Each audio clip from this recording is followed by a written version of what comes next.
Di sebuah kawasan elit, berdirilah rumah mewah 3 lantai milik Raka, seorang pria sukses berusia pertengahan 30-an yang dikenal sebagai pengusaha muda yang ambisius.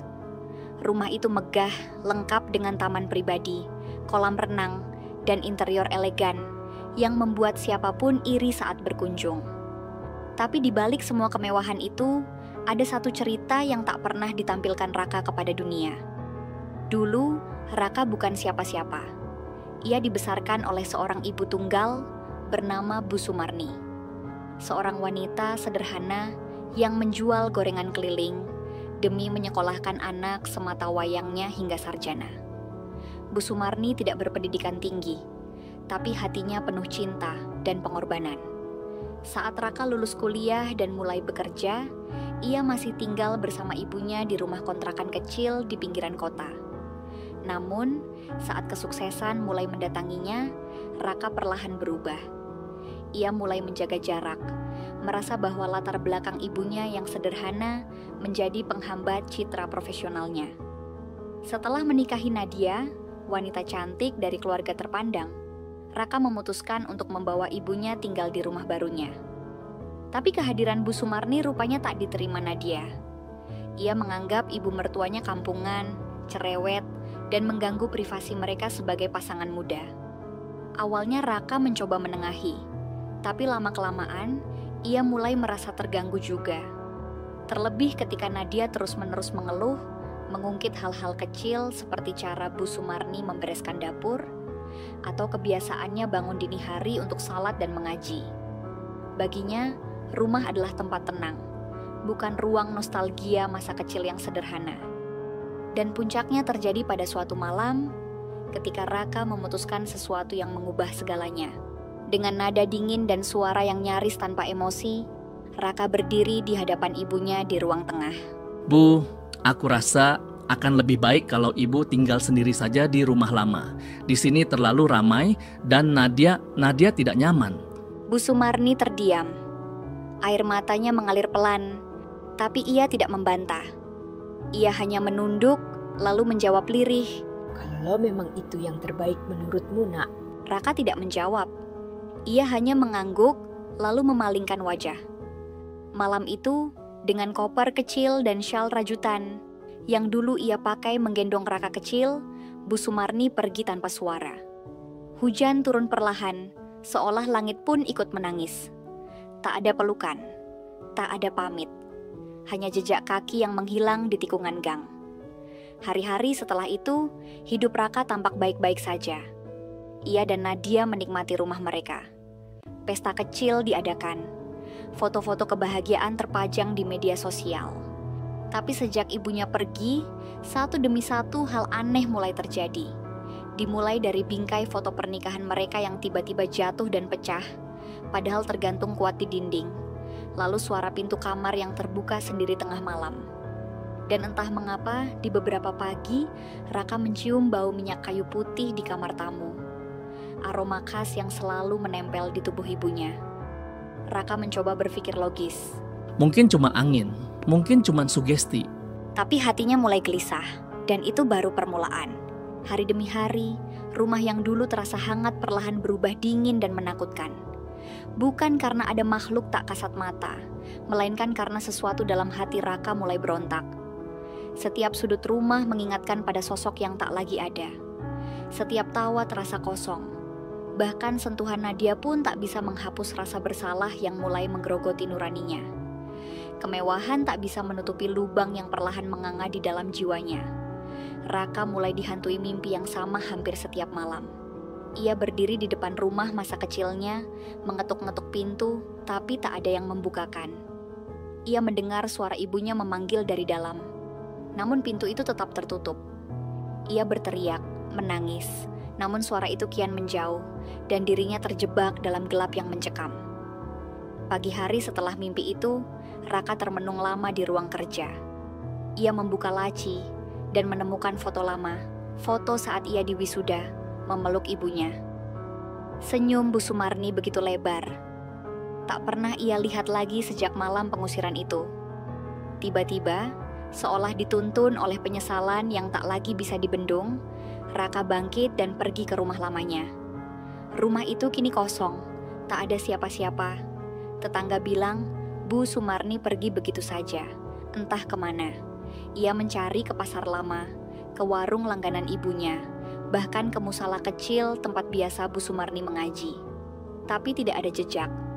Dan di saat itulah, suara tangisan terdengar dari kamar belakang rumah mewahnya. Tangisan pelan, teredam, tapi cukup jelas. Ia membuka pintu kamar dan mendapati udara dingin menusuk, aroma khas minyak kayu putih menguar kuat, dan sajadah ibunya terlipat rapi di sudut ruangan.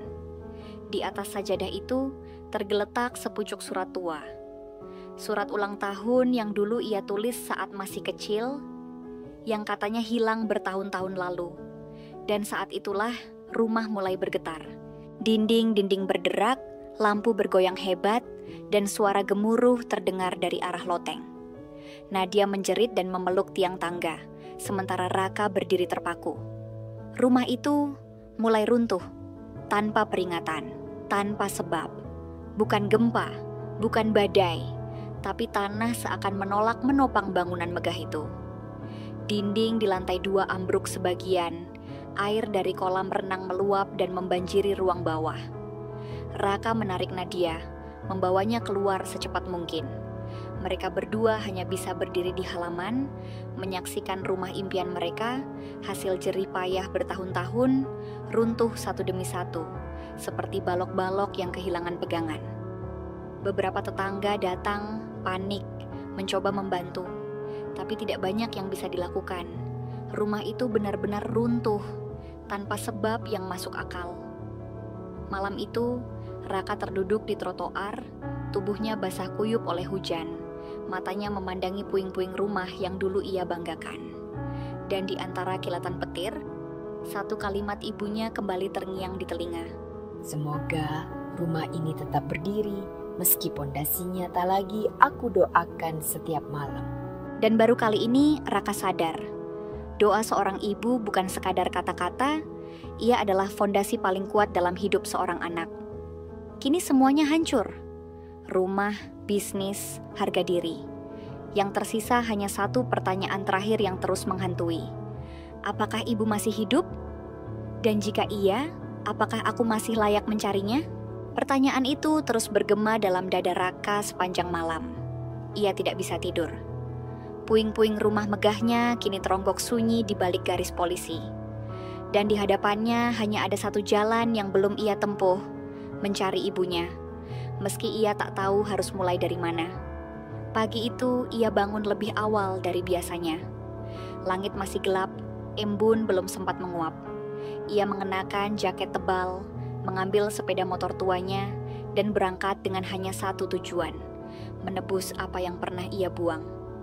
Ia menyusuri pasar lama, lorong-lorong sempit, dan perkampungan yang dulu pernah akrab. Ia bertanya kepada semua orang yang ia temui, penjual bubur, tukang sapu jalan, bahkan anak-anak kecil yang sedang duduk di warung kopi. Namun tak satu pun tahu keberadaan Bu Sumarni. Hingga akhirnya, di sebuah masjid kecil di pinggiran kota, Raka berhenti untuk salat subuh. Hatinya resah, tubuhnya lelah, dan pikirannya digelayuti bayangan wajah ibunya. Setelah salat, seorang pria tua mendekatinya. "Kamu terlihat seperti orang yang sedang kehilangan," kata pria itu pelan. Raka mengangguk, matanya basah. Saya sedang mencari ibu saya, Pak. Kami sudah lama tak bertemu. Saya pernah mengecewakannya. Pria tua itu mengangguk penuh pengertian. Orang tua, apalagi seorang ibu, tidak pernah benar-benar meninggalkan anaknya. Hanya saja, kadang mereka menjauh, agar anaknya belajar menghargai kehadiran yang dulu dianggap biasa. Ucap pria tersebut. Raka tertunduk. Kata-kata itu menamparnya lembut, tapi dalam. "Aku dengar," lanjut pria itu, "ada seorang ibu tua yang suka duduk di taman belakang rumah singgah dekat jembatan lama. Ia tidak meminta apa-apa, hanya duduk diam sambil memeluk syal dan menatap langit." Raka tersentak. Tanpa pikir panjang, ia bergegas ke tempat yang disebutkan. Rumah singgah itu sederhana, cat temboknya mulai mengelupas, tapi suasananya hangat. Dan di taman kecil di belakangnya, di bawah pohon trembesi yang rimbun, Raka melihat sosok itu. Seorang perempuan tua duduk sendiri di bangku kayu. Tubuhnya mungil, bahunya sedikit membungkuk, dan di pangkuannya terlipat syal coklat yang sangat dikenalnya. Raka tak sanggup melangkah, dadanya seperti diremas. Ia hanya berdiri beberapa meter dari sana, menatap punggung yang dulu menopangnya tanpa mengeluh. Ibu, Bu Sumarni menoleh perlahan. Mata mereka bertemu. Seketika itu pula dunia terasa hening. Tak ada angin, tak ada suara. Hanya dua pasang mata. Yang satu penuh kerinduan, yang lain penuh luka yang belum sembuh. Raka berjalan perlahan. Ia berlutut di hadapan ibunya, menangis tanpa suara. Bu, maafkan aku. Semua yang aku lakukan salah. Rumahku semuanya hancur, tapi yang paling hancur hatiku.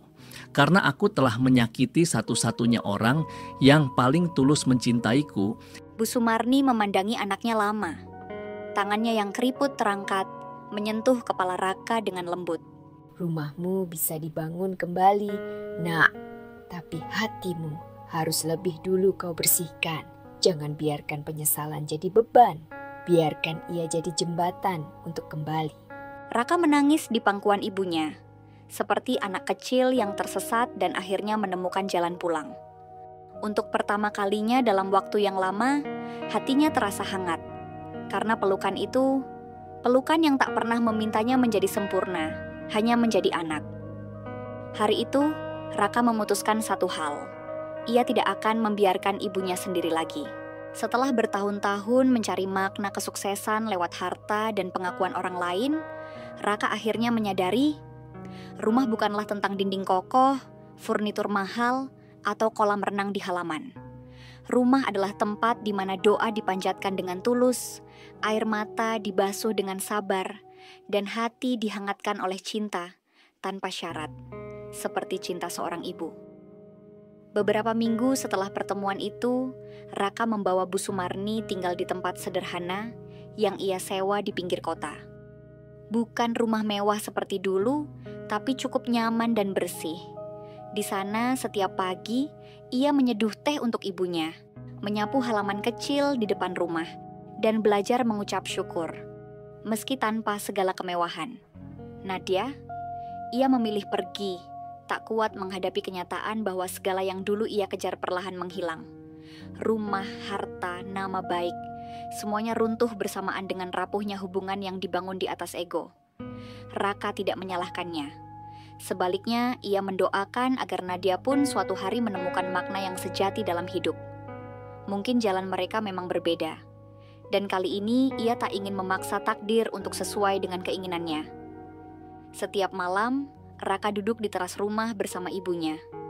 Mereka bercerita, tertawa kecil, terkadang hanya diam sambil menatap langit malam. Tapi dalam keheningan itu, ada kedamaian yang belum pernah Raka rasakan sebelumnya. Tak ada beban, tak ada tuntutan, hanya pulang. Suatu malam, Bu Sumarni menatap langit yang bertabur bintang dan berkata pelan, Nak, hidup ini bukan soal siapa yang paling cepat sampai. Tapi siapa yang tetap punya hati saat sampai di tujuan. Raka tersenyum. Kata-kata itu akan ia simpan seumur hidup. Kini, bisnisnya mulai perlahan bangkit kembali. Tapi kali ini, ia tidak lagi mengejarnya dengan gelisah. Ia bekerja secukupnya, menabung seperlunya, dan menyisihkan waktunya sebanyak mungkin untuk hal-hal yang benar-benar berarti. Ia kembali mengajar di tempat ia dulu pernah jadi asisten dosen. Menginspirasi mahasiswa muda tentang arti integritas, tentang cara membangun bukan hanya bisnis, tapi juga karakter. Dan setiap kali ia diminta berbicara tentang kegagalan terbesar dalam hidupnya, ia tidak ragu menjawab. Saat aku mengira rumah adalah bangunan, padahal rumah adalah ibu. Cerita Raka mengajarkan kita bahwa kadang-kadang kita terlalu sibuk mengejar dunia. Sampai lupa pada seseorang yang setiap malam menanti kepulangan kita dalam diam. Bahwa ada doa-doa yang tak pernah terdengar, tapi menjadi atap tak terlihat yang menaungi langkah kita. Dan ketika semua yang kita bangun dengan tangan sendiri akhirnya runtuh, Hanya satu yang tersisa dan tak pernah pergi. Cinta seorang ibu. Semoga kita tak menunggu kehilangan untuk bisa benar-benar menghargai kehadirannya. Karena rumah sesungguhnya adalah tempat di mana hati kita kembali tenang. Dan bagi Raka, rumah itu ada di pelukan ibunya.